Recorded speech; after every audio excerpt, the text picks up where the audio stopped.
Okay, lero nsazeewo njogere ku nsonga ya muganda wange Maulana. Lwaki Maulana? Because guy ali low feet.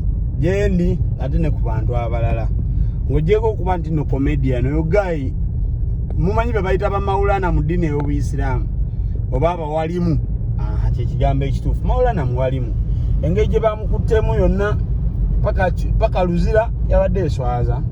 Polisi ya Uganda ngojeko kuba nti no Yesu babadde babatumi. In fact, bakoti bailiff bebakutte batyo Maulana ekintu ekyabadde ekibye nnyo.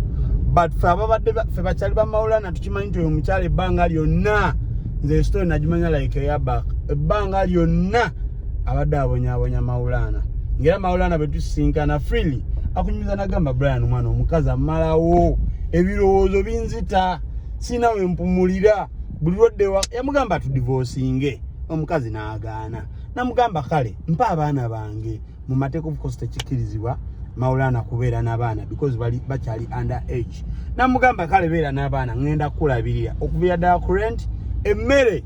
Maulana alina videos ng'emmere bagishopingira mu plenty okitegeera in large number of quantities nga agula omukyere kilo nga 2 agula sukali nga kilo 10 bwe byonna videos azina naye olw'okuba bamafia bajjudde mu ggwanga lino Maulana bamututte eruzira mu mbeera efaanako mumukutte chapu mugenze mu kooti mu bwangu ddala mumusabe millions 10 omuntu ajja wa millions 10 n'abamweyimirira mukadde mu dakiika nga 5 kooti weetuulira ne mugamba nti no bannaye katwagala millions 10. Of course kiba tekisoboka musajja waffe ne bamutwala naye kambabuli ekintu kimu buli ali emabega okukwatibwa kwa Maulana tumumanyi waliwo politician babiri bali awo Lubaga olw'okuba Rain agenda kwesimbawo kati bali mu kusabotaginga duo balaba bwe batanishinga Maulana nga baba batanishinze duo ya Maulana and Rain. Bino byonna babikola lwakuba Rain agenda kwesimbawo so buli ali mu kuzannya katembo oyo tumumanyi of course. Nyanza daddy, thank you. Kale papa. I like the way they go. So buli omu ali mu kusabotaginga enteekateeka zonna tumumanyi. Bannamawulire bali mukozesa tubamanyi.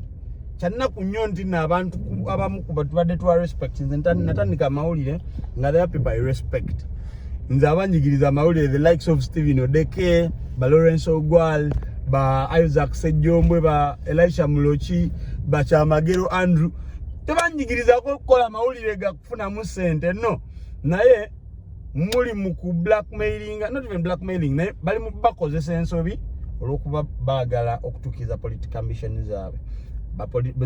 Nze ekimalamu amanyi be bannamawulire beni mu kulaba nga bali mu bakozesa ensobi ate ab'amaanyi mu ggwanga okulaba nga basabotaginga ensonga eno yonna. So kinnuma era kyannaku nnyo nti no ggwanga lino lyafa out of the blue atyo okulaba atyo abamuvuganya n'asalawo okuleeta bistories ebitakwagata kibi nnyo ddala era ensonga lwaki ebintu bwe bityo nze nga wako mbivumirira batusabire muganda waffe Maulana asobole okuvaayo mu budde obw'amangu ddala.